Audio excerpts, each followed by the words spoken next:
트리니티 성경학교 오신 여러분을 환영합니다. 우리 역대하 오늘은 역사서 8번째 강의인데요. 우리 역대하 21장 7절 말씀을 우리 함께 요절 말씀 함께 외우겠습니다. 시작.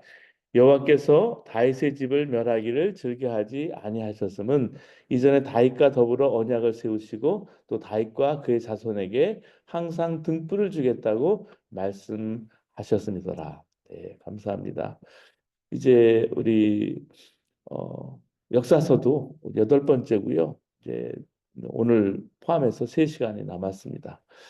우리 역대기서를 하고 있는데요. 역대기서의 중요한 관심사는 예루살렘 성전과 성전에서 드려지는 예배입니다.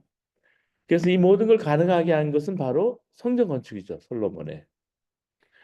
그래서 이번 과에서는 성전 건축의 의도와 의미를 설명하고 성전에 대한 올바른 태도를 우리가 어떻게 가져야 되는지 우리가 알아보고요. 이 성전이라는 것은 건물이지만 하나님은 이 건물에 갇혀 계시지 않고 성전에 임하셔서 우리를 주목해 보신다라는 어, 그런 뜻이 담겨 있습니다. 역대기에서 가장 많이 사용하는 두 가지 중심 표현이 있는데요. 하나는 하나님은 우리 조상의 여호와 하나님이라는 표현하고 또 하나님을 찾는다는 표현이 여기 나오고 있는데 어떻게 유다 중심 또 예루살렘 중심의 신학하고 연결되는지 우리가 살펴보기를 원하고요. 또 처음에는 잘했지만 마지막에 실패한 세 왕 아사, 우시야, 히스기야 살펴보고요. 또 계속 잘못만 하다가 마지막에 회개하고 하나님께 돌아온 므낫세를 생각하면서 우리도 어떻게 신앙생활을 해야 되는지 우리 살펴보았으면 좋겠습니다. 그리고 역대기에 올라가라는 우리 단어가 어떻게 희망의 메시지를 품고 있는지 우리 배우도록 하겠습니다. 첫 번째는 솔로몬의 성전 건축입니다. 역대하 2장에도 보면 솔로몬이 성전 건축을 위해서 후람에게 필요한 인력과 자재를 요청하고 후람이 그 요청에 대응하는 장면이 나옵니다. 열왕기상 5장에서도 같은 내용을 다뤘지만 내용이 달라요. 세부 사항이 달라요. 강조점이 달라요. 우선 솔로몬이 후람에게 백향목을 요청하는 대목이 나오는데 역대기는 열왕기상의 내용을 단순히 반복하지 않고요. 확대 보충하는 것을 볼 수 있어요. 어, 열왕기상 5장 6절에 보면은 솔로몬이 후람에게 백향목만 이렇게 요청을 해요. 근데 역대기에서는 백향목을 포함해서 다른 목재를 더 요청을 하는 것을 볼 수가 있습니다. 선정 건축 중심으로 역사를 서술하는 역대기 역사서를 보면 건축 자재에 대해서 더 자세히 다루는 것을 볼 수가 있습니다. 그래서 역대하 2장 8절에 보면 그런 건축 자재에 대한 이야기가 좀 나와요. 솔로몬이 성전을 짓는 이유에 대해서 그러니까 열왕기하고 역대기가 다르게 서술하고 있는 열왕기의 설명에서는 종교적인 이유가 특별히 나오지 않습니다. 단지 하나님께서 다윗 대신에 그의 아들 솔로몬이 성전을 건축하게 하셨다. 그 이야기가 열왕기상 5장 5절에 나와요. 근데 역대기에는 종교적인 이유가 이제 나오고 있습니다. 하나님의 이름을 위해서 그리고 하나님께 제사 드리기 위해서 솔로몬이 성전을 짓는다고 분명한 종교적인 의미를 부여해 주고 있습니다. 그게 역대하 2장 4절이에요. 그러니까 역대기의 관심은 좀 다르다는 거죠. 예루살렘 성전을 유일한 종교 중심지로 부각을 하기 때문에 거기에서 매일 떡을 차려놓고 매 안식일마다 절기마다 예배드리는 것이 솔로몬이 성전을 건축하게 된 중요한 이유라는 것을 설명하고 있어요. 종교적인 이유를. 그래서 온 이스라엘의 예배의 중심지로서 예루살렘을 도드라지게 이렇게 나타내주고 있습니다. 그래서 성전 건축 후에 솔로몬이 백성을 축복하는 내용에 다시 한번 그 내용이 등장해요. 솔로몬은 하나님께서 다윗에게 주신 말씀을 인용해서 예루살렘의 중요성을 강조합니다. 그게 역대하 6장 5절에서 6절 말씀인데요. 보시면 내가 내 백성을 애굽 땅에서 인도하여 낸 날부터 내 이름을 둘 만한 집을 건축하기 위하여 이스라엘 모든 지파 가운데서 아무 성읍도 택하지 아니하였으며 내 백성 이스라엘의 주권자가 될 사람을 아무도 택하지 아니하였더니 예루살렘을 택하여 내 이름을 거기에 두고 또 다윗을 택해서 내 백성 이스라엘을 다스리게 하였노라. 같은 내용을 기록한 열왕기상하고 비교해 보면 역대기가 얼마나 예루살렘을 강조하고 강조했는지 알 수가 있다라는 말이죠. 예루살렘을 택해서 내가 내 이름을 거기에 두고 다윗을 택해서 이스라엘 다스리게 하셨다. 그리고 열왕기상 8장 16절을 보면은 그 내용을 알 수 있어요. 열왕기서에서 예루살렘에 대한 언급이 없어요. 성전 건축을 위해서 하나님께서 그저 다윗을 선택하셨다. 이 말만 나와요. 근데 예루살렘 중심의 역사를 서술하는 역대기에 보면은 하나님께서 하나님의 성전을 건축하기 위해서 먼저 예루살렘 선택하고 그 다음에 다윗 선택합니다. 다윗을 선택한 것은 나중 문제예요. 중요한 것은 예루살렘 성전인 거죠. 그리고 성전 건축에 관련해서 열왕기상에는 나오지 않지만 역대기 본문에 나오는 내용이 있습니다. 하나님은 모든 신들보다 더 크신 하나님이기 때문에 당연히 성전 규모도 커야 한다라는 그런 내용입니다. 그게 역대하 2장 5절에서 6절 말씀인데요. 보실까요? 내가 건축하고자 하는 성전은 크니 우리 하나님은 모든 신들보다 크심이라. 누가 능히 하나님을 위하여 성전을 건축하리요. 하늘과 하늘들의 하늘이라도 주를 용납하지 못하겠거든. 내가 누구이기에 어찌 능히 그를 위하여 성전을 건축하리요. 원칙적으로 보면 하나님은 사람이 지을 수 있는 가장 훌륭한 성전보다 더 크신 분이기 때문에 솔로몬이 세운 그 건물에 갇혀 계시지 않는다는 말씀. 그럼에도 불구하고 솔로몬이 자기가 할 수 있는 최선을 다해서 노력을 해서 성전을 지으려고 해요. 왜냐하면 그것이 하나님에 대한 자신의 최선의 표현이기 때문에 하나님을 사랑하는 것에. 자, 여기서 우리가 생각해 봐야 할 것이 있습니다. 내가 정말 이 정도면 됐다. 내가 나 정도 이렇게 한 것, 이 정도면 괜찮다. 하는 생각은 남과 비교해서 내가 이 정도면 나는 충분하다라고 생각한다는 거죠. 내가 충분히 정결하고 이 정도면 충분히 하나님 기쁘게 받으실 예배를 드리고 있고 이 정도면 충분히 나는 다른 사람들보다 헌신하는 거다. 이것 자체가 교만한 태도라는 말씀. 이런 태도를 하나님 기뻐하지 않는다. 하나님은 어떤 팩트보다 더 중요하게 생각하는 것이 태도예요.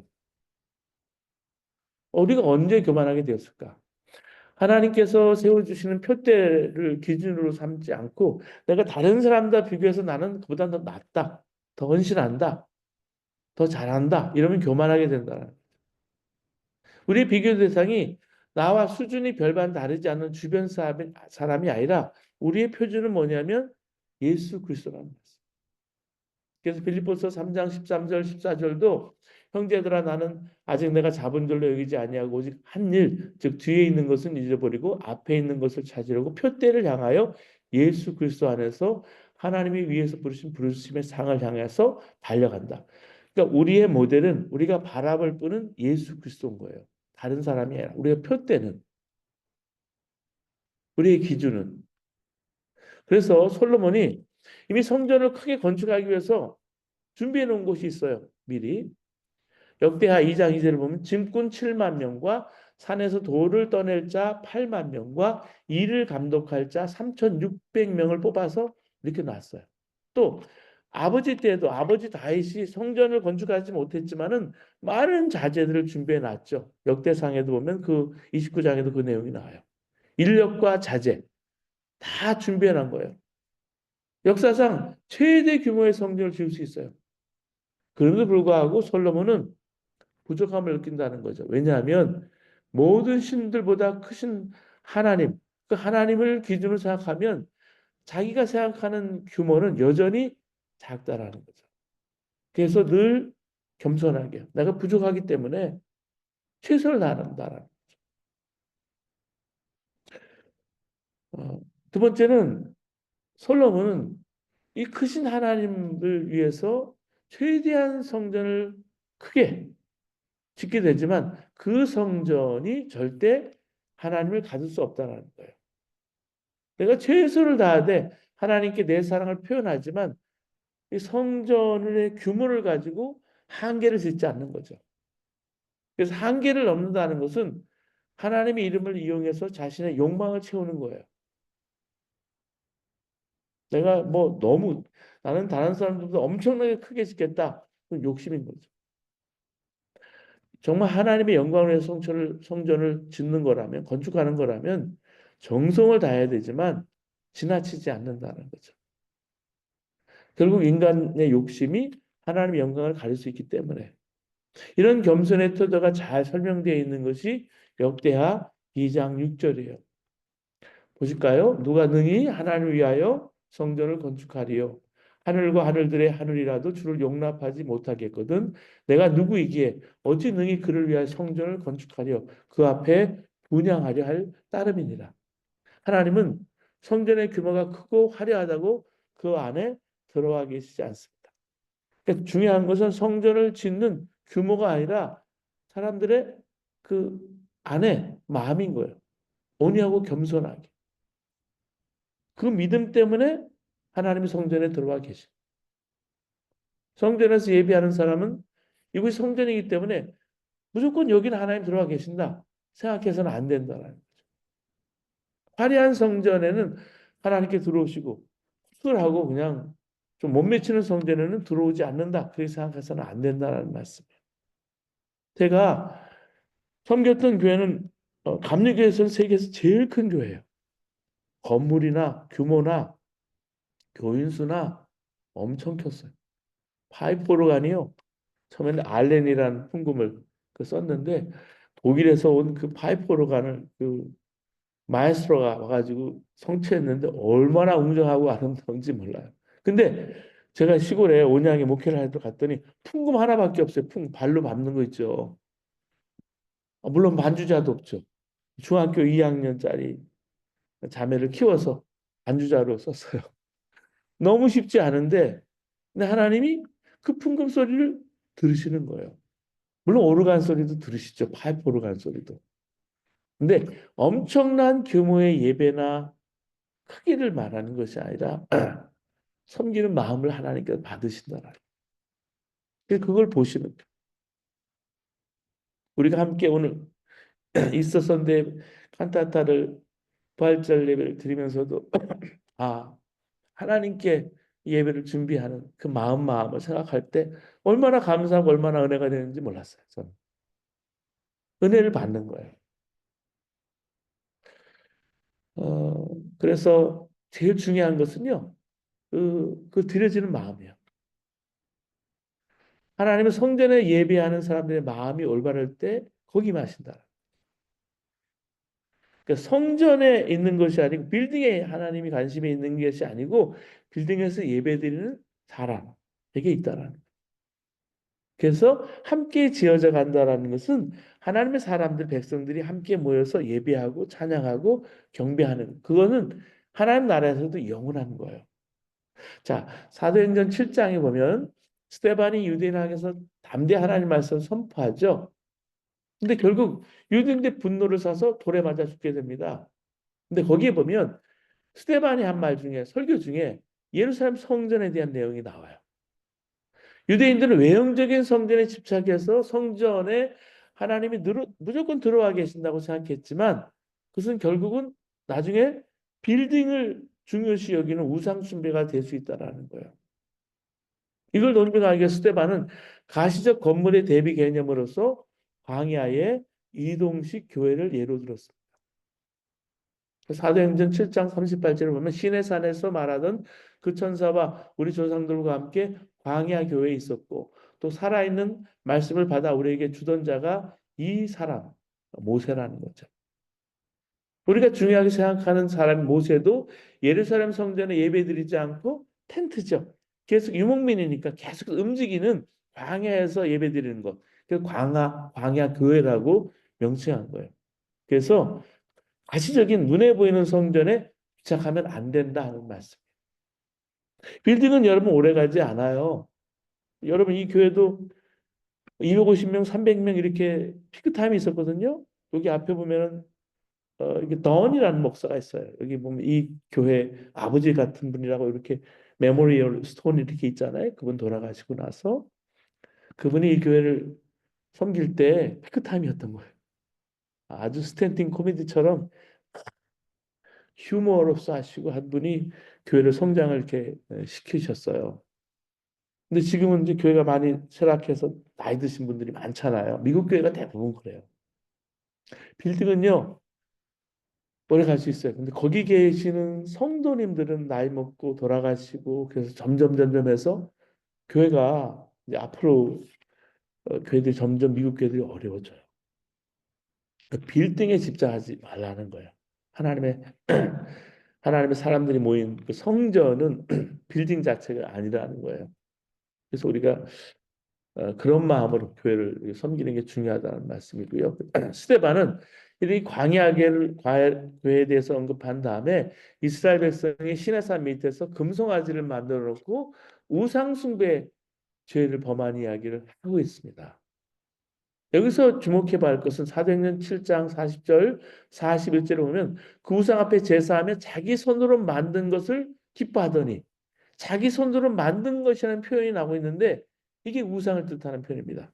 스데반은 유대인들의 올바르지 못한 신앙생활을 지적하기 위해서 이 표현을 예루살렘 성전에 적용했습니다. 그러니까 유대인들이 화를 낼 수밖에 없죠. 분노가 일어난 거예요. 사도행전 7장 48절, 45절 말씀을 보시기 바랍니다. 그러나 지극히 높으신 이는 손으로 지은 곳에 계시지 아니하나니 선지자가 말한 바 주께서 이르시되 하늘은 나의 보좌요 땅은 나의 발등상이니 너희가 나를 위하여 무슨 집을 짓겠으며 나의 안식할 초소가 어디냐 이 모든 것이 다 내 손으로 지은 것이 아니냐 함과 같으니라. 스데반은 예루살렘 성전을 손으로 지은 곳이라고 불렀고요. 이것은 유대인들이 그러니까 손으로 지은 성전이라고 표현하니까 이건 신성 모독이라고 받아들인 거예요. 어떻게 거룩한 성전이 옛날 이스라엘 사람들이 손으로 만든 우상과 관계가 있단 말인가? 자기들이 지금 성전에서 예배하는 게 그러면 우상 숭배하고 있단 말인가? 그래서 스데반을 향해서 돌을 던진 거예요. 그래서 우리가 정신을 똑바로 차리지 않으면 외형적인 성전을 우상시하는 범죄를 저지를 수 있다라는 건물이 성전이 되는 것은 그것을 짓고 그 안에서 예배드리는 사람들의 믿음이죠. 성전으로 불리는 건물 자체는 아니라는 거예요. 그래서 우리가 항상 하나님 앞에 외형적인 건물에 집착하지 말고 우리 중심을 보시는 하나님 앞에 겸손하게 진실하게 신앙생활 하자는 말씀. 그리고 네 번째, 성전은 하나님의 눈이 지켜보는 장소라는 말씀이에요. 솔로몬의 성전 일을 보면 우리가 어떻게 성전을 대해야 하는지 좋은 모델을 제공해 주는데요. 이 건물이 하나님을 가둘 수 없다라는 대전제 아래서 자신이 할 수 있는 최선을 다해서 하나님을 위한 성전을 짓고 귀중히 여긴다는 말씀. 성전보다 더 중요한 것은 순종이고 마음이고 또 태도이죠. 순종하지 않으면 아무리 아름다운 성전을 지어도 본인에게는 아무 소용이 없다는 말씀. 이제 성전을 다 지은 다음에 마지막 낙성치를 한 후에 하나님께서 솔로몬에게 주신 말씀이 이 말을 강조하고 있습니다. 그것이 여러분 역대하 7장 19절에서 22절 말씀인데 성전 잘 지은 것으로 하나님의 복이 보장되지 않는다는 말씀이에요. 성전을 통해서 하나님 만나고 각자의 삶의 현장에서 하나님 말씀에 순종하는 삶을 살 때 우리에게 성전의 복이 임한다는 말씀. 순종하는 사람이 하나님의 성전에 기도할 때 하나님께 특별히 응답해 주시고요. 하나님께서 다른 곳에서는 계시지 않고 성전에만 계시기 때문에 성전에서 응답해 주는 것이 아니라 성전을 특별히 지켜보고 계시고 관심 가지고 계시기로 본인이 결정하셨기 때문에 성전에서 예배하고 기도하는 자의 그 기도를 들어주시고 응답하신다는 말씀. 솔로몬이 이렇게 기도해요. 역대하 6장 20절 21절 보면 주께서 전에 말씀하시기를 내 이름을 거기에 두리라 하신 곳 이 성전을 향하여 주의 눈이 주야로 보시오며 종이 이곳을 향하여 비는 기도를 들으시옵소서. 주의 종과 주의 백성 이스라엘이 이곳을 향하여 기도할 때 주는 그 간구함을 들으시되 주께서 계신 곳 하늘에서 들으시고 들으시사 사하여 주옵소서. 하나님께서는 성전 낙성식 후에 한 이 기도를 응답해 주셨어요. 응답해 주시겠다고 말씀해 주셨어요. 그게 역대하 7장 15절 16절 말씀이에요. 이제 이곳에서 하는 기도에 내가 눈을 들고 귀를 기울이니 이는 내가 이미 이 성전을 택하고 거룩하게 하여 내 이름을 여기에 영원히 있게 하였습니다. 내 눈과 내 마음이 항상 여기에 있으리라. 그러니까 하나님은 성전에 갇히지 않으세요. 인간이 손으로 지은 성전에 갇히지 않으세요. 우리가 진심으로 하나님을 찾기만 하면 장소는 문제가 되지 않는다는 거죠. 성소 밖 어디에도 주님은 우리를 만나실 수 있어요. 팬데믹 때 교회에 모일 수가 없었잖아요. 교회에서 성전에서 예배드리는 건 너무 중요하지만 그렇지 못할 때 우리가 어떻게 해요? 정말 교회 바벨론 포로기처럼 우리가 유튜브나 또 줌으로 예배를 드렸는데 그렇게 해서 저는 동부, 서부, 중부 이렇게 해서 예배를 드리고요. 한국에서까지 예배를 드리다가 결국은 한 4년 전부터는 한국과 홍콩, 싱가포르, 우크라이나 이런 데서 이제 같이 예배에서 드리는 한국에서도 시골에서도 같이 예배 드리는 우리 네트워크 교회를 섬기게 됐는데 하나님은 갇힌 성전에 이렇게 지은 성전에 갇히지 않는다는 말씀이에요. 제한적인 존재인 우리를 위해 성전을 하나님은 하나님 만나는 중심으로 지정해 주셨어요. 근데 우리가 성전을 찾고 성전에서 어떤 문제를 가지고 어떤 목적을 위해서 기도해도 하나님께서 주목하시는 것은 성전 건물 자체가 아니고요. 성전에서 예배드리는 사람이에요. 그래서 죄 용서가 필요할 때 전쟁에 패배했을 때 기근이 임했을 때 전염병이나 전쟁 같은 재앙이 왔을 때 포로로 잡혀갔을 때 담대히 문제 해결을 위해서 하나님 앞에 나가서 기도한 것이 역대하 6장 22절 39절 또 7장 13절 14절 나옵니다. 그러면 하나님 응답하시는 거예요. 더욱 감사한 일은 이것이 유대에게만 해당 것이 아니라 하나님을 찾는 모든 이방인에게도 똑같이 열려 있다라는 거예요. 그러니까 복음의 보편성, 우주성을 가지고 있는 거예요. 교회는 그러니까 캐톨릭적인 거죠. 보편적인 우주적인 교회라는 이방인에게도 구원이 열려 있는 거예요. 누구든지 믿음을 가지고 성전에 기도하면 이곳에 눈과 마음을 향하고 계신 하나님이 들으신다라는 거죠. 또 아까 말씀드린 역대기 두 가지 중요한 중심 표현에 대해서 우리가 함께 나누기 원합니다. 역대기는 페르시아 시대에 살고 있는 이스라엘 백성에게 예루살렘의 새로운 신앙 공동체를 건설하는 비전을 제시하고 있습니다. 이 신앙 공동체는 전통과 단절된 것이 아니라 전통에 뿌리를 두는 동시에 새 시대에 맞는 전통의 의미를 재해석하는 신앙 공동체이죠. 그렇잖아요. 바벨론 포로기에서 이제 돌아와서 바벨론의 문화에 사로잡혀 있던 사람들이 다시 와서 여러분 성전을 건축하고 또 거기서 성전을 재건하고 예배를 드렸던 것처럼 마찬가지로 페르시다에 살고 있던 사람들이 새로운 2세, 3세들이 다시 돌아와서 이제 예배를 드리려고 그럴 때는 그들의 뿌리가 중요한 것이고요. 그들의 전통이 어떻게 재해석되는가가 중요한 거라는 거예요. 여기에 두 가지 표현을 담고 있는데 하나는 너희 조상의 여호와 하나님이라는 표현이고 또 하나는 여호와를 찾는다라는 표현. 두 가지 표현. 조상의 여호와 하나님 그리고 여호와를 찾는다 이 표현이에요. 조상의 하나님. 우리 조상의 여호와 하나님이라는 표현은 사무엘하고 열왕기서에 통틀어서 한 번 등장합니다. 근데 역대기에는 몇 번 나오냐면 27번이나 나오거든요. 이게 그만큼 중요하다는 거죠. 반복이 그만큼 중요하다는 거예요.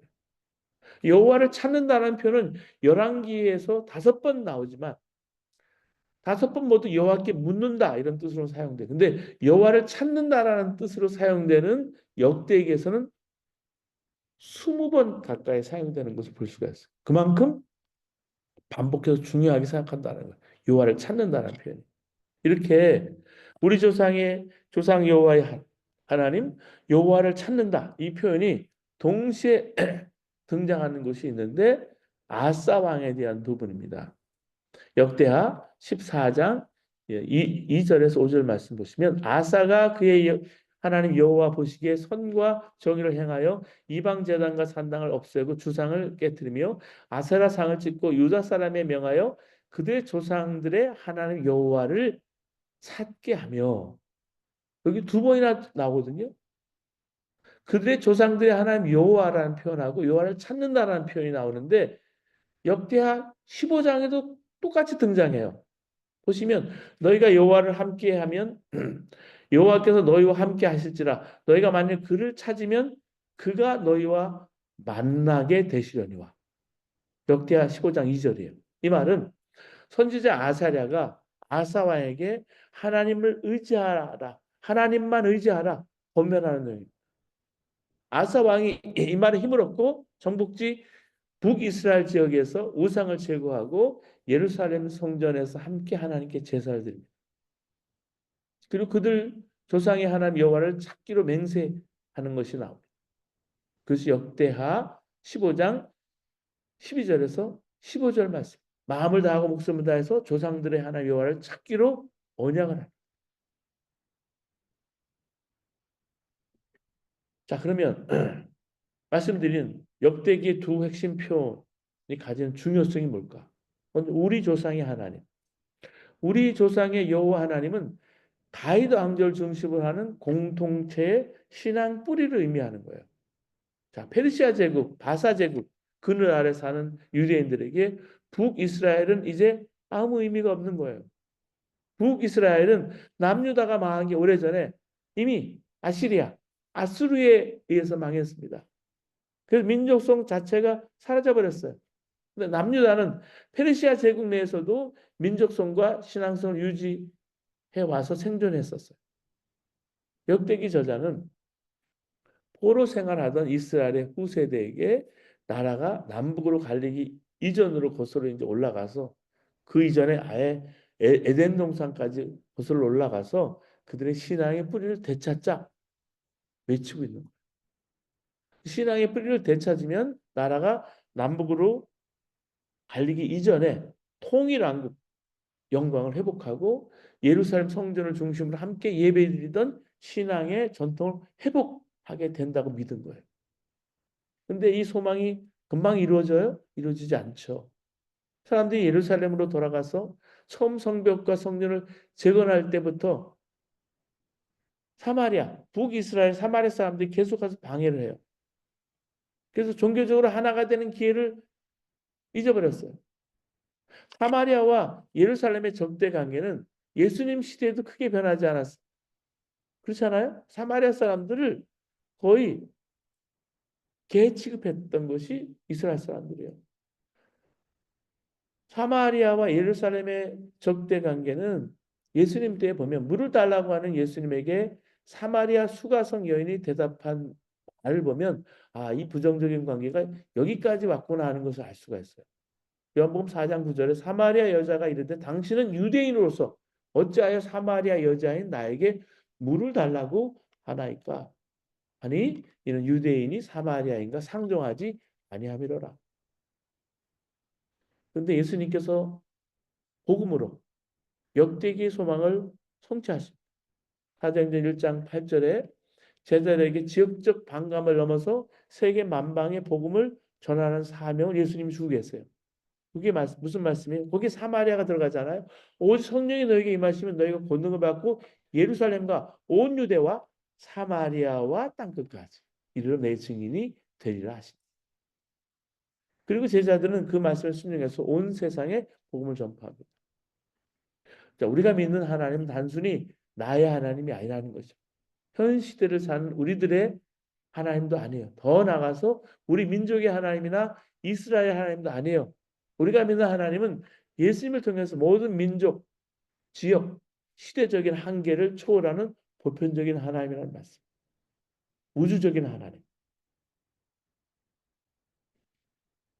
그래서 요한복음 4장 21절, 24절은 이제 사마리아 여인과의 대화에서 이제 결론 부분이죠. 예수님께서 이르실 때 여자의 이 말을 내 말을 믿으라. 이 산에서도 말고 이 그리심산 여기 산에서도 말고 예루살렘 산에서도 말고 너희가 아버지께 예배할 때가 이르리라. 아버지께 참되게 예배하는 자들은 영과 진리로 예배할 때가 오나니 곧 이때라. 아버지께서는 자기에게 이렇게 예배하는 자들을 찾으시느니라. 하나님 영이시니 예배하는 자가 영과 진리로 예배할지니라. 이렇게 하나님을 찾는 자가 하나님 신령과 진정으로 예배하는 것은 정말 우리 한계를 시대적인 민족적인 지역적인 그런 한계를 뛰어넘는 보편적인 하나님 그 예배에 대해서 우리가 얘기해주고 있습니다. 우리가 알 수 있는 대목이에요. 자, 그 다음에 하나님을 찾는다는 표현이에요. 역대기에서 사용하는 즐겨 사용하는 표현 중에 하나가 이것은 하나님께서 어디 계신지 몰라서 찾으라는 게 아니고요. 하나님 말씀에 순종하라는 거예요. 하나님 찾으라는 거예요.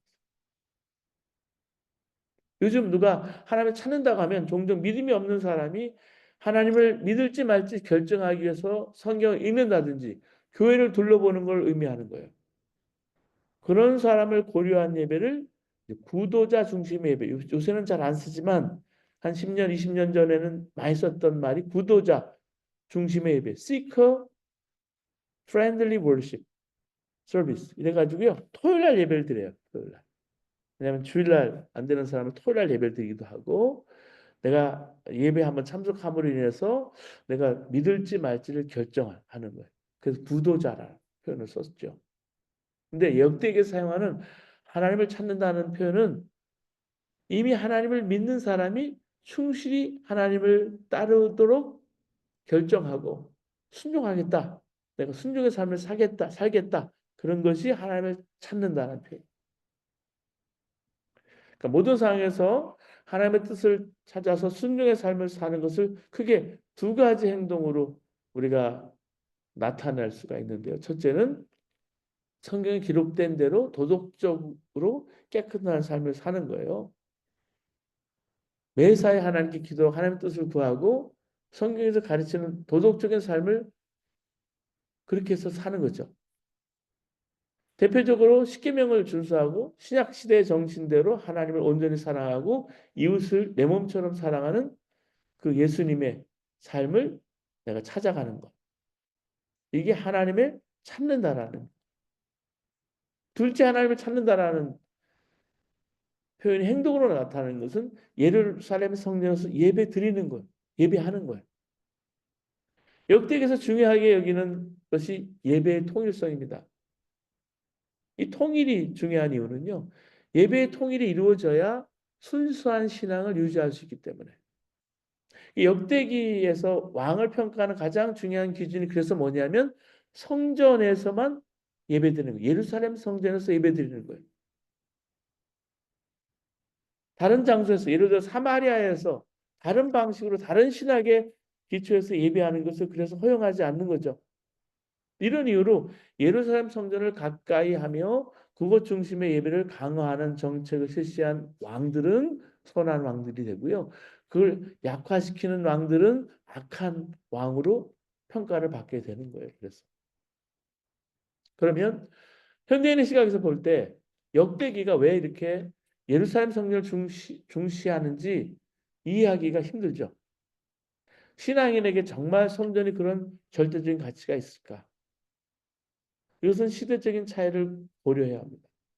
신앙생활에서 현대의 성전이 점유하는 위치하고 솔로몬 시대의 성전이 점유하는 위치는 크게 다를 수밖에 없습니다. 솔로몬 시대에는 성전이 아니고는 신앙생활 할 수가 없었어요, 절대. 요즘은 누구나 성경을 가지고 책이나 인터넷이나 뭐 유튜브에서도 말씀을 들을 수 있고요. 각자의 자리에서 하나님 기도할 수 있죠. 당신은 그렇지 않았다는 거예요. 현실적으로 성전이 아니고서는 하나님 만나고 하나님 말씀 들을 기회가 없는 거예요. 그렇잖아요. 여러분 캐톨릭이 로만 바티칸 제2공의회가 이루어지기 전에는 여러분 다 라틴어로 성경을 읽었어요. 라틴어로 성경을 강의했어요. 자기 민족, 자기 말로 설교를 들을 수가 없었어요. 캐톨릭도. 나중에 제2바티칸 공의회 이후에 에, 이제 미사나 강론을 할 때도 자기들 말로 이렇게 할 수가 있었죠. 그 전까지는 다 이게 신부들의 전유물이었어요. 사제들의 전유물이었어요. 근데 마찬가지라는 말씀이에요. 이런 성전이 아니고선 그 당시에는 예배를 드릴 수가 없었다는 거예요.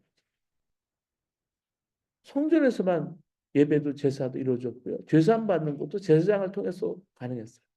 이런 상황에서 왕이 예루살렘 성전에 관심을 가지지 않는다면 그는 하나님을 섬기지 않고 하나님과 관계없이 정치한다는 말이죠.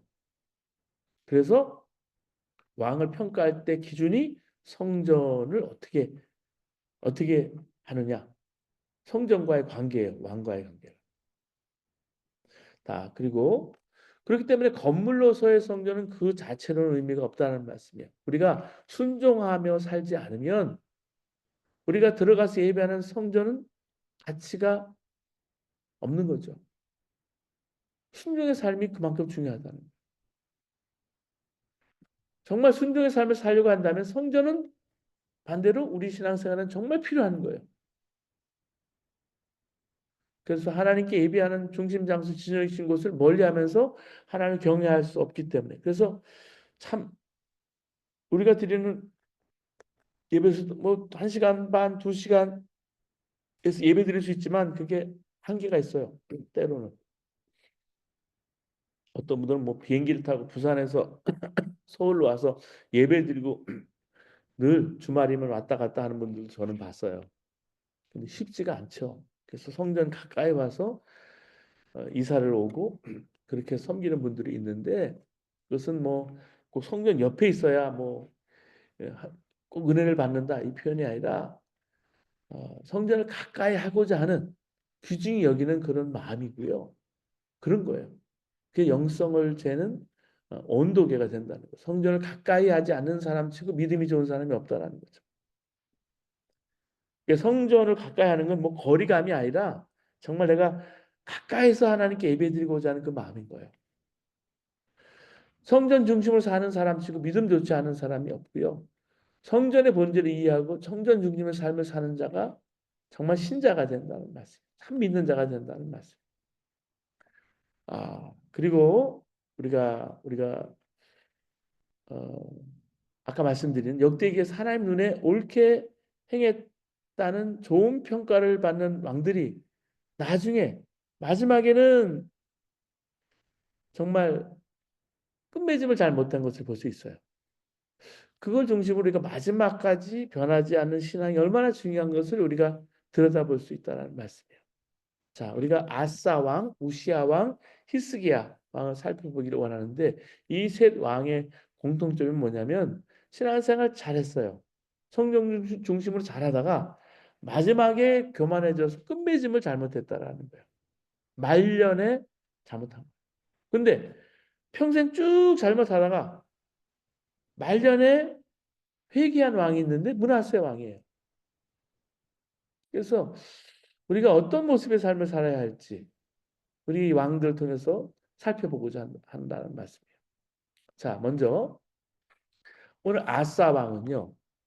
솔로몬의 증손자예요.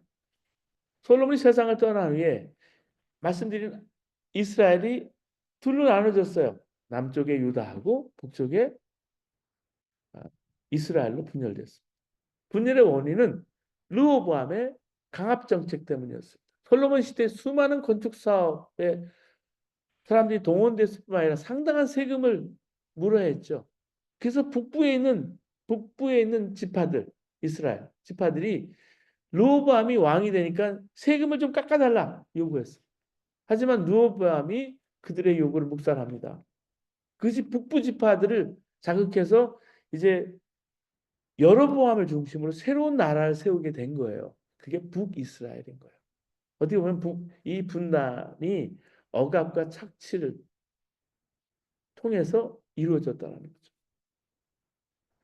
여호와 하나님, 야훼 하나님에 대한 동일한 신앙을 가지고 있었어요. 남유다나 북이스라엘. 그러나 유다와 이스라엘은 반목하고 지냈고 때로는 전쟁에 힘을 내게 될 때도 많았어요. 그래서 남북이 분단되어 있는 우리나라로서는 그런 남유다 북이스라엘이 겪었던 그 역사가 남의 일 같지가 않은. 자, 이 아사 왕이 백성의 마음을 하나님께 돌이키기 위해서 우상 숭배를 처음에는 그렇게 금지하고 종교 개혁을 실시했어요. 하나님을 전심으로 찾았어요. 하나님 말씀 순종했어요. 그래서 모범적인 왕으로 평가를 받았어요. 그리고 그 순수한 믿음의 외교적인 군사적인 평안과 제도적인 복도 받았어요. 그 평가가 아주 좋았죠. 역대하 14장 2절에서 5절 보면 아사가 그의 하나님 여호와 보시기에 선과 정의를 행하여 이방 제단과 산당을 없애고 주상을 깨뜨리며 아세라 상을 찍고 유다 사람에게 명하여 그 조상들의 하나님 여호와를 찾게 하며 그 율법과 명령을 행하게 하고 또 유다 모든 성읍에서 산당과 태양상을 없애매 나라가 그 앞에서 평안함을 누리니라. 아사가 모범적인 신앙생활로 칭찬받았어요. 근데 말년이 안 좋았죠. 말년이 추할 수 있는 거예요. 그러니까 말년에 추한 모습 보이는 게 참 좋지 않죠. 이 겸손한 신앙이 교만한 신앙으로 변한 거예요. 나라가 봉황하고 삶이 편해지니까 하나님 찾지 않고 자기 뜻대로 한 거예요. 역대하 16장에 보면 아사왕 말년에 북이스라엘이 유다를 공격하기 위해서 라마를 건축하는 이야기가 나와요. 자, 아사왕 36년에 이스라엘 왕 바사가 쳐들어옵니다. 그래서 라마의 요새를 건축하면서 촉발된 전쟁이 있어요.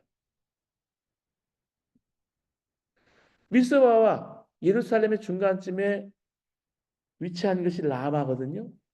이 라마는 유다가 외부 세계와 접촉하는 중요한 통로였어요. 이 라마가 중요했어요. 아사는 어떻게든지 라마를 되찾아 와야 되는 거예요. 그래서 아사 왕이 여러 가지 전략적으로 검토한 끝에 아, 이 시리아를 전쟁에 끌어들여야 되겠다 결정하고는 많은 금과 기마병들을 모아서 시리아 왕에게 보냅니다. 동맹을 맺자 제안을 해요.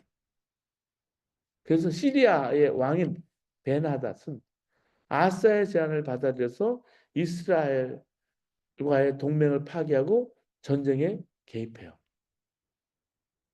그가 군사를 이끌고 헤르몬산 근처인 이스라엘 최북단 지역을 치니까 바하사는 군대를 철수하지 않을 수가 없었죠. 바하사가 철군하니까 아사는 백성들을 모아서 이 바하사가 라마를 건축할 쓰던 돌과 목재를 가져오게 합니다. 그리고 게바와 미스바를 보수했어요. 아사의 전략이 딱 맞아떨어진 거예요. 인간적인 방법이 맞아떨어진 거예요. 하나님께 기도하지 않고 인간적인 방법을 사용한 거예요. 북이스라엘의 후방을 친 거죠.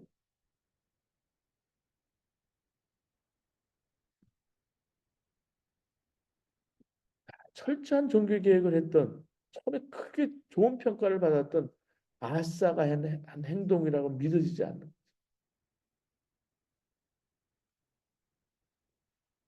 그러니까 북이스라엘이 어떻게 해요? 뒤통수를 맞았잖아요.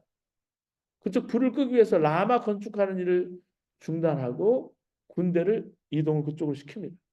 자연히 라마 건축 공사가 중단되고 아사는 북이스라엘 군대가 그곳 공사를 위해서 가져다 놓은 돌과 제목을 고스란히 가져다가 게바와 미스바를 수축한 거예요. 건축한 거예요. 성공했죠. 자, 이렇게 외교적으로 하나님 빼고 자기 생각대로 하니까 일이 착착 풀린 것처럼 보여요. 근데 그랬을까요?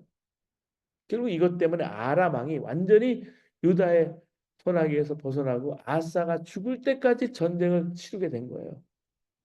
그러니까 선지자 하나니가 이 일에 대해서 아사에게 가서 그의 불신앙을 지적하고 하나님의 심판을 전했을 때 아사는 회개하기는커녕 이 하나니를 옥에 가둡니다. 자, 왕과 백성들이 승전의 기쁨을 만끽하고 있는 그때 선지자 하나나가 아사와 앞에 등장을 했는데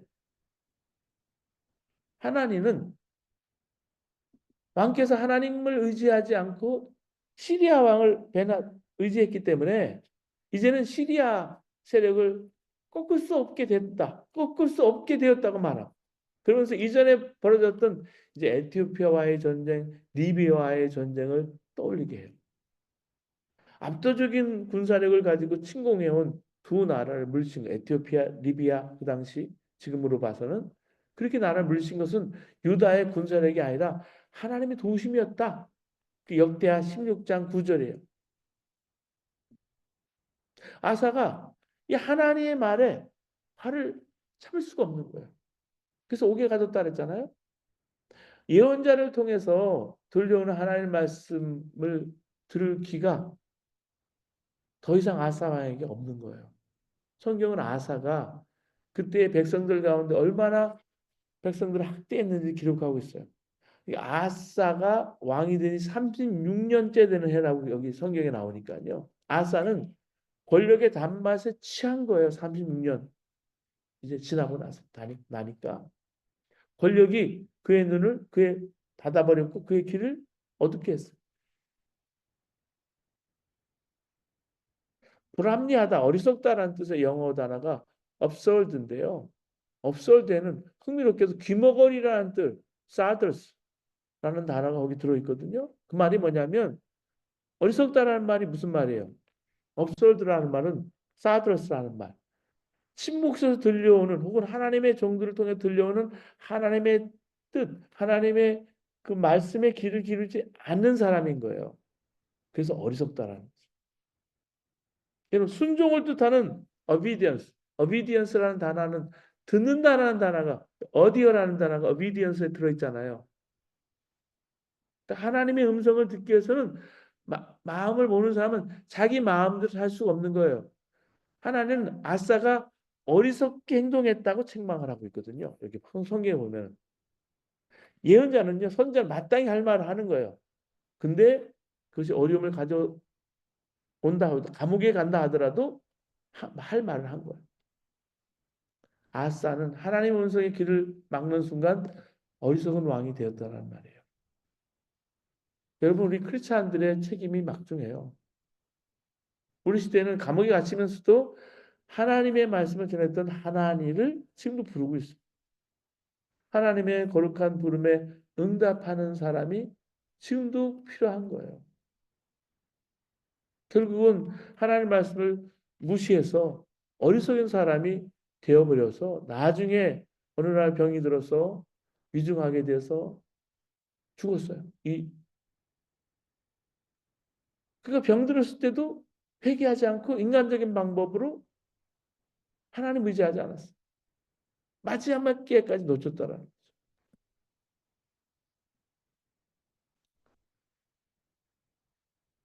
그 다음에 우시아 왕, 아샤레아 왕을 볼 수가 있습니다.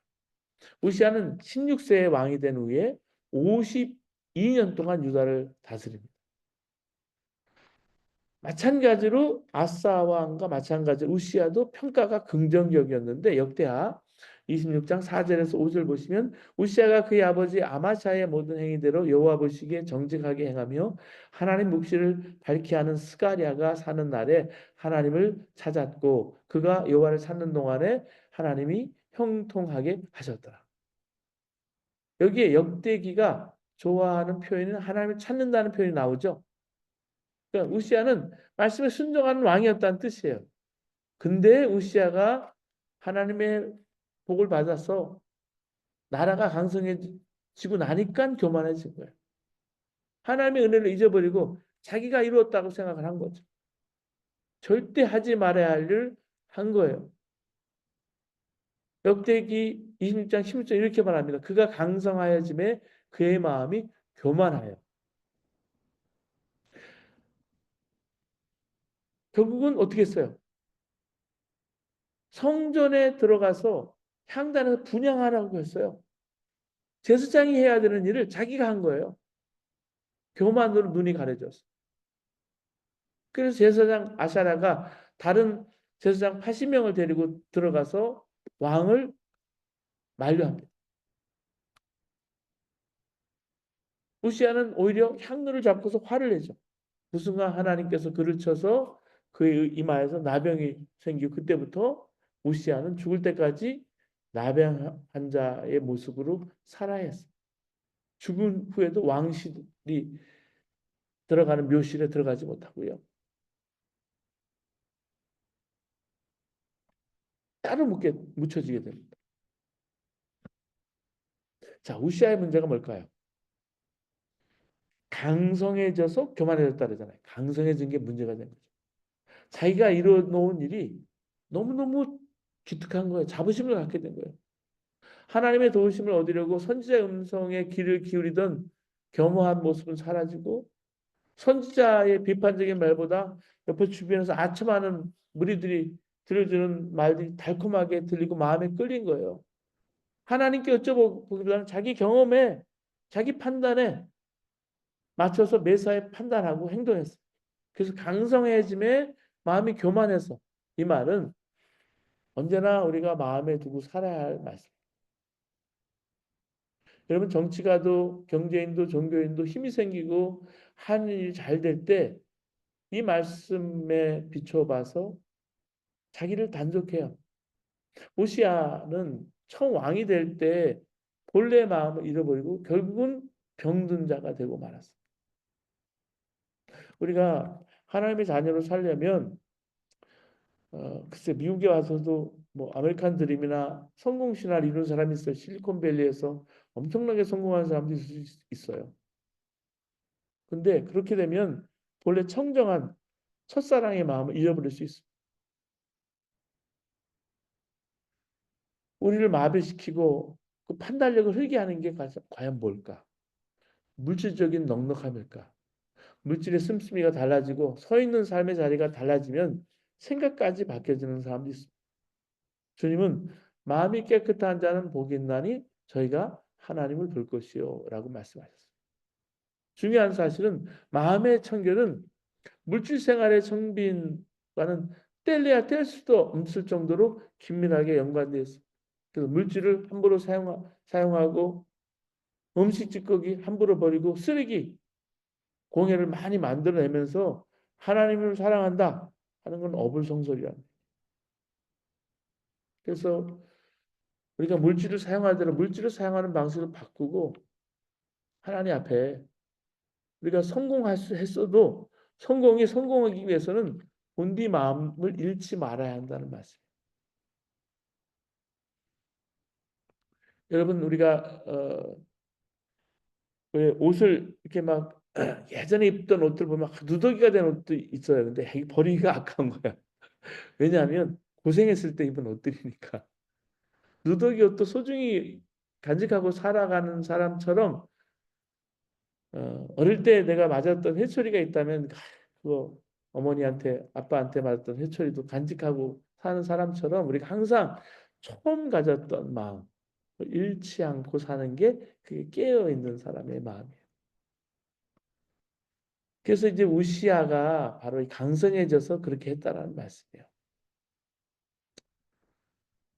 우시아에게 특이점이 하나가 더 발견이 되는데 보통 왕이 영적으로 타락하면 이방의 우상을 도입해서 그것을 숭배하죠. 대부분 북이스라엘 왕들이 그랬어요. 근데 우시아는 특이하게 그런 모습은 보이지 않아요. 근데 대신 자기가 직접 성전에 들어가서 제사를 드리려고 했어요. 근데 하나님 보실 때는 이게 더 치명적일 수 있다는 거예요. 우리 편에서 볼 때는 우시아가 지은 죄가 더 위험할 수 있다는 거예요. 왜냐하면 그는 겉으로는 하나님 떠나지 않았어요. 근데 성전에 들어가서 분향하고 제사했으니까. 하나님께 영광 돌리는 것처럼 보여요. 근데 실제로는 하나님의 권위에 정면으로 반박하는 교만한 사람이라는 거죠. 바로 이거를 더 주의해야 한다는 말씀이에요. 교회 바깥에서는 온갖 죄를 다 짓고 온갖 사회 지탄을 받는 악한 죄를 저지르는 것은 당장 눈에 띄기 때문에 누구나 경계하고 조심하는데, 교회 안에서 하나님의 권위에 도전하는 교만죄를 저지르는 것은 눈에 띄지 않잖아요. 그거는 별 죄로 생각하지 않는다는 거죠.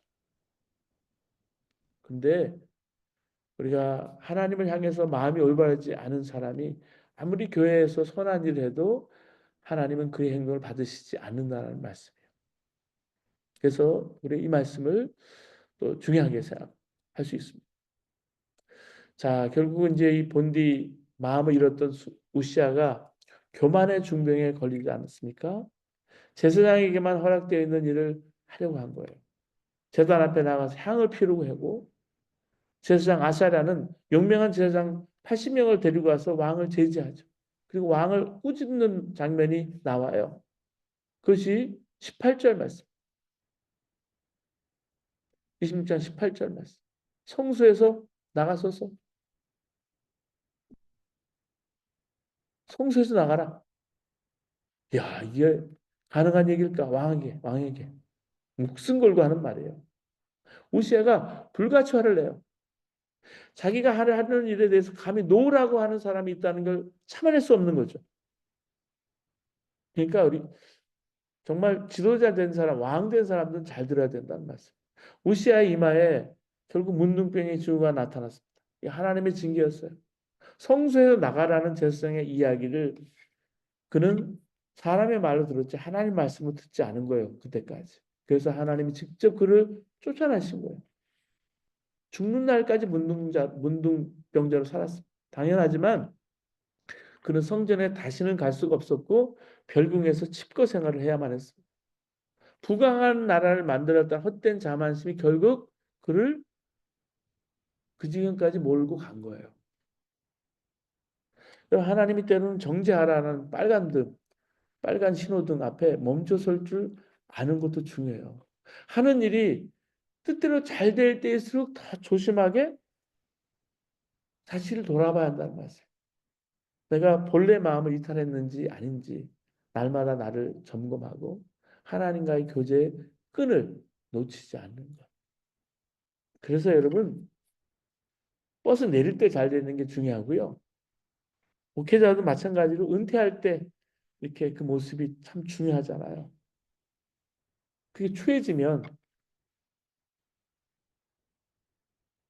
글쎄 사람들 앞에는 멀쩡하게 보일지 모르지만 하나님 앞에서 너무 추해질 수 있다. 나중에 그러면 실패한 인생이 된다는. 그러니까 끝까지 잘하는 신앙이 얼마나 중요한지를 우리가 새 왕 이야기를 통해서 알 수가 있습니다.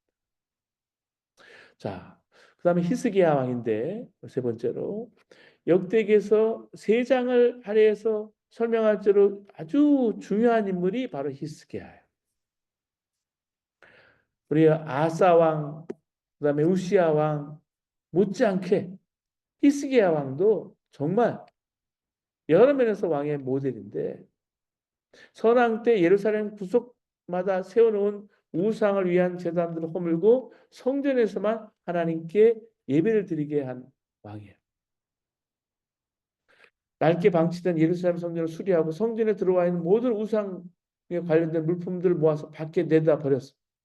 찬양하는 사람들 다시 세워서 예배를 회복했습니다. 전국에서 사람들을 불러 모아서 예루살렘 성전에서 유대 유월절을 아주 성대히 치렀습니다. 역대하 29장 2절에 보면 그래서 히스기야 왕에 대한 평가를 내리는데, 히스기야가 그의 조상 다윗의 모든 행실과 같이 여호와 보시기에 정직하게 행하며 이 성전 중심의 종교 계획을 정말 철저히 이룬 인물이었어요. 근데 역시 히스기야도 끝까지 신앙을 지키지 못했어요. 하나님의 개입으로 사내립의 공격을 물리치자 갑자기 그 위상이 달라졌습니다. 주변 나라에서 그를 존중히 여기고 그에게 보물을 보내기 시작했어요. 그게 역대하 32장 22절 23절에 이렇게 하나님의 특별한 조치를 통해서 존귀하게 되었으면 더욱 겸손하게 하나님만 의지해야 되는데 교만에 빠지게 된 거예요. 하나님께 영광을 돌리지 않고 바벨론에서 정탐하러 보낸 사람들 앞에서 자기 힘을, 부를 과시합니다. 그래서 하나님의 심판을 자초하게 됐어요. 이것을 짧게 역대 이 역사관은 이렇게 기술합니다. 그때 히스기야가 병들어 죽게 되었으므로 여호와께 기도하며 여호와께서 그에게 대답하시고 또 이적을 보이셨으나 히스기야가 마음이 교만하여 그 받은 은혜를 보답하지 아니하므로 진노가 그와 유다와 예루살렘에 내리게 되었어요. 역대하 32장 24절 25절 말씀. 마음이 어떻게 해서 교만하게 되는지는 자세히 소개하지 않지만 열왕기하 20장, 이사야 39장에 보면 그 세세한 내용을 살펴볼 수가 있습니다. 히스기야가 병들었을 때, 죽을 병이 들었을 때 얼굴을 벽을 향해서 면벽을 하고서 통곡하면서 기도할 때 하나님께서 히스기야의 생명을 15년이나 연장시켜 주셨습니다. 히스기야가 병이 완전히 낫게 되니까 마침 바벨론 왕이 보낸 편지와 예물이 도착했어요. 얼마 전에 아수르 사네립의 군대를 진멸시켰을 때 사방에서 그에게 예물을 전달하고 동맹하기를 원했는데 이번에는 아수르를 잇는 차기 패권국인 바벨론이 사람을 보내서 자기에게 인사치레를 하니까 얼마나 기분이 좋아요. 히스기야는 이런 상황에서도 모든 영광 하나님께 돌려야 되는데 그렇잖아요. 병도 낫고요. 15년을 자기 생명을 연장시켰습니다. 근데 교만해져서 바벨론 왕이 보낸 사람들에게 자신이 얼마나 부유한지 과시한 거예요. 그게 열왕기하 20장 13절의 말씀이에요. 이 있은 다음에 하나님께서 이사야 선지자를 통해서 심판의 말씀을 보내주십니다. 히스기야 왕이 보여준 모든 것이 결국 바벨론에게 빼앗길 것이라는 것. 그리고 그의 아들들이 바벨론에 끌려가게 될 거라. 그래서 거기서 내시가 될 거라. 말씀이죠. 참 부끄러운 일이죠. 히스기야가 평생 모범적 신앙생활을 한 사람이면 하나님께 부르신 날까지 변함없이 믿음을 잘 지켜야 되는데 왜 마지막에 교만해져서 심판을 자초했을까? 히스기야 같이 평생 예수를 잘 믿었어도 교만하면 심판받는다는 말씀. 과거에 쌓아놓은 공적 결국은 심판의 책임을 면해주지 못한다는 말씀.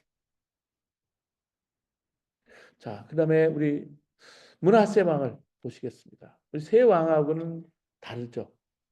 전체적으로 봤을 때 아사, 우시야, 히스기야는 하나님 잘 섬겨서 역대기에 처음에 좋은 평가를 받았어요. 근데 그렇게 훌륭한 왕들이 하나님 앞에 끝까지 겸손하지 못하고 중간에 교만에 빠져서 마지막 인생이 정말 망한 인생이 됐어요. 이와는 대조적으로 므낫세는 15년간 55년간 통치하면서 하나님의 눈에 악하게 살았어요. 최악의 평가를 받은 것이 여러분 역대기 33장 1절에서 14절에 나와요. 보시면 므낫세가 왕에 오를 때 나이가 12세라 예루살렘에서 55년 동안 다스리며 여호와 보시기에 악을 행하며 그리고 우상 숭배한 내용이 쭉 나오는 거예요. 유다 역사에서 가장 악한 평을 받은 왕이 므낫세인 거예요. 아버지 히스기야가 세상을 떠난 후에 12살의 왕이 돼서 지금 읽은 본문에 보면 55해 동안 유다를 다스렸어요. 므낫세라는 이름이 뭐냐면 므낫세라는 이름이 뜻이 잊게 하다, 잊어버림이라는 뜻이에요. 요셉의 맏아들 이름도 므낫세였잖아요. 그렇죠? 객지에 살던 요셉은 아들을 얻고 무척 기뻤던 것 같아요. 그 아이의 존재는 나그네로 사는 동안 그의 가슴에 새겨졌을 외로움을 일거에 달래줍니다. 그래서 하나님이 나의 온갖 고난과 아버지 집 생각을 다 잊어버리게 하셨다. 그래서 맏아들의 이름을 잊게 했다. 잊어버림 므낫세를 한 거예요. 그런데 유다 왕 므낫세는 누군가에게 위안이 되는 존재가 아니었어요. 그는 자기 본분을 잊고서 하나님의 뜻을 잊어버린 사람이에요. 그런 면에서 잊은 사람이에요. 그의 모든 사태는 12살이라는 어린 나이에 국정 최고의 책임자가 된 거예요. 자기에게 위임된 권력의 본질이 뭔지, 그것을 어떻게 행사해야 되는지 잘 알지 못했어요. 어린 나이니까. 당연히 주변에 자기를 어드바이스 해주는 사람도 있었겠죠. 그래서 어린 왕을 자기의 꼭두가시로 삼고 싶은 사람도 있었을 거예요. 히스기야의 이 개혁 정치 때문에 특권을 잃어버린 그 귀족들이 왕 주변을 에워싸고 그 급격한 변동이 심한 국가적인 재난을 초래할 수 있다고 왕을 옆에서 부추기면서 강대국의 그늘 아래 그냥 머물러 있어라. 외국의 영향력이 확대될수록 세상 물정을 잘 아는 자기들에게 유일하다고 판단하기 때문에 그렇게 아마 몰아갔을 거예요. 그래서인지 므낫세는 친아시리아 정책을 펼치게 됩니다. 여호와 하나님, 야훼 하나님 뜻을 여쭤보기보다는 상전 국가의 눈치를 살피는 거죠. 그래서 아수르의 문화가 유입되고 거기서 믿는 신들을 들여오고 므낫세가 통치하는 동안 히스기야가 헐어버린 산당들이 다시 세워지고 그 산당들은 지방 토 세력의 거점이 되고요. 사람들이 점점 곳곳에 바알 섬기는 제단을 쌓고 아세라 묵상을 세우고 하늘의 별을 숭배하고 난리가 났어요. 주님의 성전 안에 이방신을 섬기는 제단을 만들고 나중에 이 므낫세는 흰놈의 아들 골짜기 곧 게헨나에서 자기 아들들을 몰록신에게 번제물로 살아서 바치기까지 했어요. 무당과 점쟁이 마술사들이 제철 만난 것처럼 설쳤어요. 도덕은 땅에 떨어지고 정의와 공의가 무너졌어요. 왕의 왕정은 국민들의 윤리식도 마비시켰어요. 여러분, 그 고급을 기도해 주셔야 돼요. 무당, 점쟁이 제철 만난 것처럼 이렇게 설치고 다니면 나라가 힘들어져요. 이 악이 전염병처럼 퍼진다는 말씀. 이런 세상이 됐으니 백성들이 악에 빠지는 게 이상할 게 하나도 없는 거예요. 그래서 열왕기서에서 므낫세가 얼마나 악하게 평가된 그 사람 때문에 유다가 망했다라고 열왕기하 23장 25절 26절은 말해요.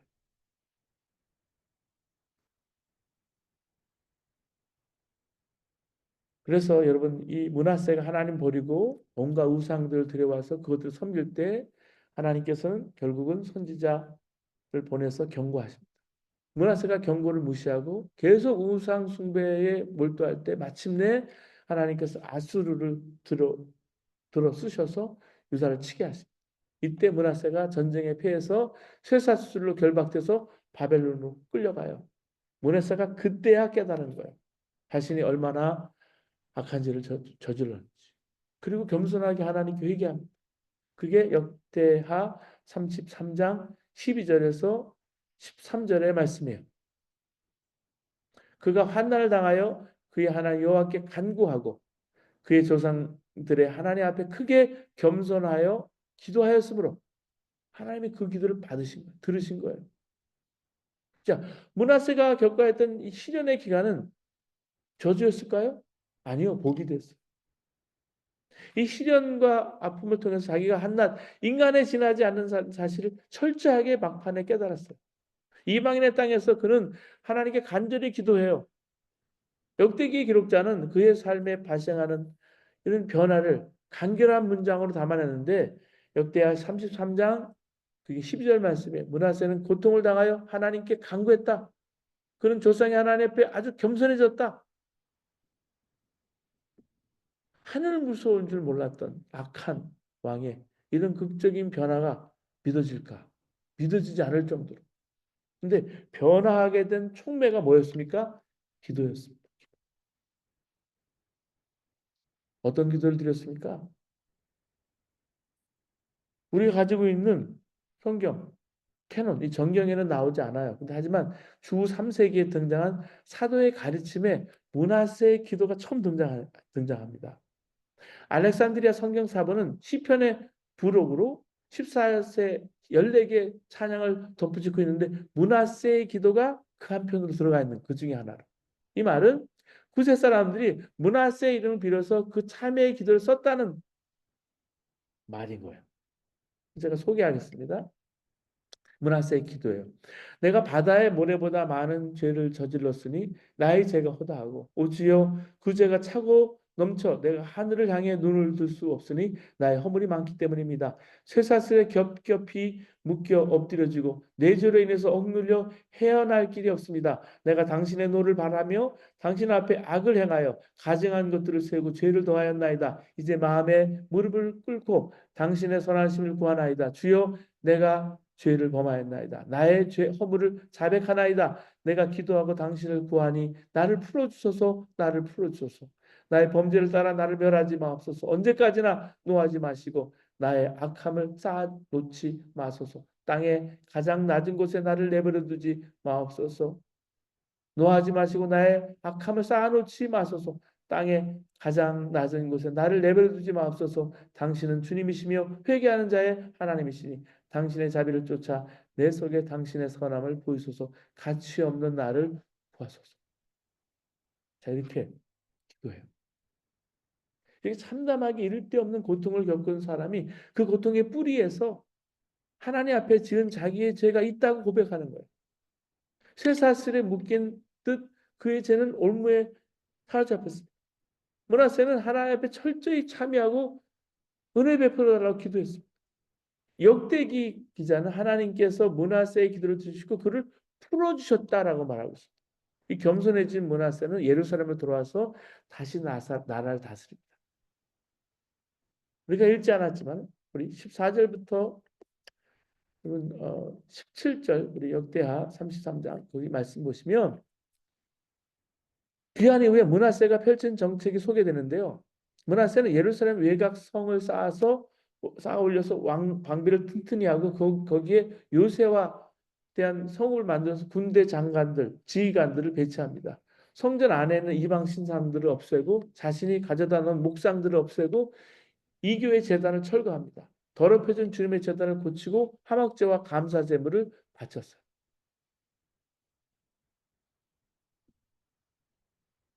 이렇게 큰 벌을 받고 하나님께 깨닫다라는 거죠. 하나님의 은혜로. 불순종하는 사람이 말년에 겸손한 신앙인으로 변했습니다. 자, 이렇게 우리가 세 왕을 살펴봤고 우리 므낫세를 살펴봤는데 평생 순종하고 살다가 말년에 교만하게 변하는 거하고 평생 하나님 거부하며 살다가 말년에 회개하고 겸손하게 되는 거. 이 둘 중에 어느 것이 확률이 더 높을까? 전제가 확률이 더 높다는 거. 잘하다가 망치는 경우가 많다는 거. 잘하다가 막판에 교만해서 망치는 사람은 교회 안에서도 교회 밖에서도 많다라는 거죠.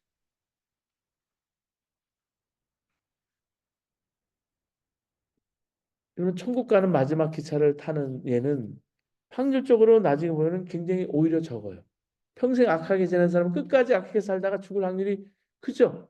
그러니까 아직 회개하지 않은 사람은 지금 빨리 회개하고 복된 삶을 시작하는 게 중요하고요. 아직 이미 회개한 사람은 나중에 실패한 사람이 되지 않도록 끝까지 겸손한 믿음을 유지해야 한다는 게 중요하다는 말씀이에요.